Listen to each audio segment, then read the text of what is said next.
How to install Elementor. We're going to start from a fresh WordPress site here.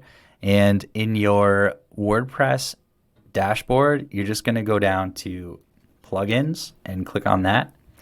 And then you're going to go to Add New, and you can search right here for Elementor, if you can spell, Elementor. And then it's going to automatically find Elementor as the top result. Go ahead and click Install Now. And then in a few seconds, it will be ready to activate. So you can click Activate. And now you have Elementor installed and ready to go. If you want to learn some cool tips and tricks on how to use Elementor, then check out the playlist that I'm linking in this video and in the description below. Thank you so much for watching this video. If you have any questions or comments, please drop them in the comment section below.